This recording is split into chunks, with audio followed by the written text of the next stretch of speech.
Hello, everyone. Welcome back to the Lesbicast. I am Malena Ramirez, and today we're talking about one of the biggest milestones in any relationship moving in together. But as lesbians, this comes with its own unique set of challenges and joys, whether you are thinking about taking the plunge or you are already cohabiting. Today's episode is filled with tips, insights, and things to consider before you start sharing a space with your partner. So let's dive in. Because whether you're moving into a cute apartment together or blending two lives under one roof, it's a big step and one that can completely shift the dynamics of your relationship. All right, before we even start talking about the actual move, let's talk about the conversations that need to happen beforehand. These are the conversations that will lay the foundation for a smooth transition and prevent a lot of unnecessary drama later.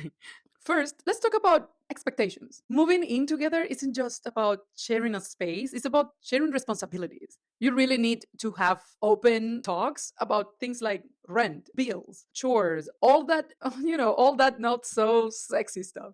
But trust me, getting on the same page with these things can save you a lot of stress. You'll want to be clear about who's paying for what and whether it's going to be split 50-50 or based on income. Maybe one partner takes on a larger share if they're earning more. Whatever feels fair. But definitely get this sorted early. Another thing to discuss, household responsibilities. Who's going to handle cooking, cleaning, laundry, or any other shared tasks? Sure, it's not romantic, but it can save you from unnecessary resentment down the line. If you both work full time, can you afford to hire a cleaner? Maybe? What about grocery shopping? Talk about it all. And finally, a big one. This is a big one, the personal space. It's easy to assume that living together means you're always going to be together, but everyone needs time for themselves.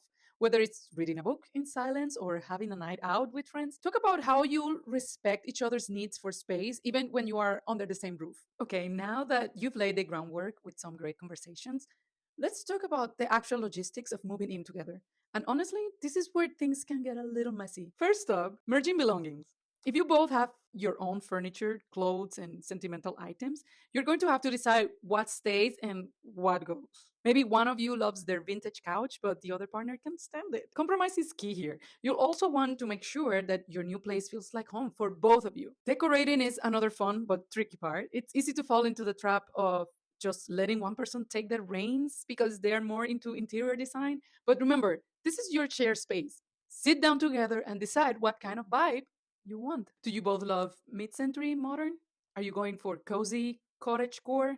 Let's let your personalities come through. And don't forget about the financial aspect of moving in. It's not just rent and utilities. There are costs associated with making a new place feel like home, whether it's buying new furniture, home decor, or even household supplies like cleaning products. Be sure to talk about how you'll split these costs so no one feels like they are carrying more than their fair share. Let's get real for a second. Living together isn't all sunshine and rainbows. You see what I did there? Anyway, there are going to be moments where you disagree, whether it's about the laundry piling up or the way your partner leaves their shoes everywhere. Not that that is me. But what matter is how you handle those disagreements. A big part of making cohabitation work is establishing good communication habits. It's easy to let frustrations build up, but one of the best things you can do is set aside time to check in with each other. Hey, I'm feeling overwhelmed. Can you please put your shoes where it belongs? If you're feeling overwhelmed by chores or if something's been bothering you, talk about it calmly before it turns into a bigger issue. And when conflict does arise, remember to fight fair. Avoid blaming or calling each other names. Instead, focus on the issue at hand and how you can solve it together. Relationships are a team effort, and that's especially true when it comes to living together. Now, let's talk about intimacy. Living together means you're going to be around each other all the time. But as lovely as that sounds, sometimes it can be easy to fall into a routine where intimacy fades into the background. So, how do you keep the spark alive when you are spending 24/7 together? For starters, prioritize alone time and physical affection. Even though you're sharing a home, make time for those quiet moments where you can hold hands, snuggle, or kiss like you did when you first started dating. Even if it's just a few minutes of shared closeness each day, it helps keep the connection strong. Another thing, respect each other's boundaries. Living together doesn't mean you lose your individuality. You might need time to recharge or space for a hobby, and that's totally fine. Communication is key here too. So check in with each other about your needs, and respect the balance between togetherness and personal time. You get it? Togetherness and personal time. Okay, I'm gonna go to the office. I'm gonna go to the library. I'm gonna read for an hour or two. I'll see you for lunch. I'll see you for dinner. I can't wait to see you, baby. I can't wait to kiss you. I can't wait to be around you. It's totally okay. It's totally okay. I personally take my time, and I tell her when I am about to take my time. Before we wrap up today's episode, let's hit a few final tips for anyone thinking about moving in together, or if you already moved in together. First off, take it slow. You don't have to rush into everything. If you're not sure about certain things like sharing bills or decorating, give yourself time to adjust. There's no need to figure it out all in one go. Also, remember that moving in together isn't the end of dating. It's the start of a new, beautiful chapter together.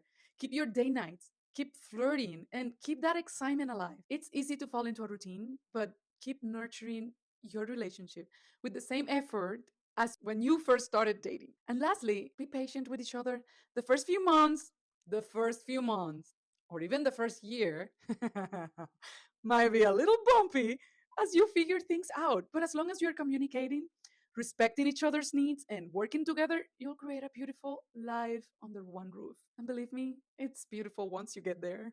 But hold on to your seat and buckle up because, yeah, it can get a little bumpy. All right, that's all for today's episode. If you're living with your partner or thinking about it, I hope these tips help you feel a little more prepared for the journey ahead. And as always, thanks for tuning in into the Lesbi Cast. If you like this episode, don't forget to subscribe, rate, and leave me a beautiful review. It helps a lot. All right, I'll catch you next time. My name is Malena Ramirez, and this is the Lesbi Cast. Stay connected, stay loving, and take care of each other. And remember that living with pride is also resistance.